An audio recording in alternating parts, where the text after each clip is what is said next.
বন্ধু তোর গার্লফ্রেন্ড চিঠি পাঠাইছে। তাই নাকি রে? 500 টাকা দিতে হবে।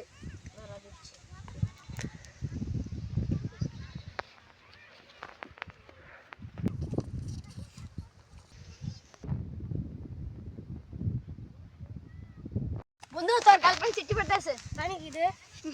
500 টাকা দিতে হবে।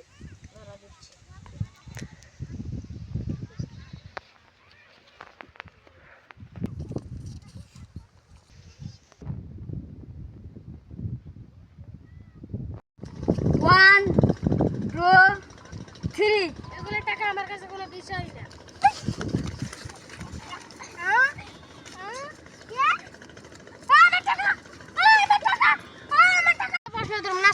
সেই ডিম গেল হার্ডি লাগা আসলাম। আজকাল রবাস না তোর না সুদ দিলে সেই ডিম গেল হার্ডি লাগা তুমি কোন বিলাসী বারা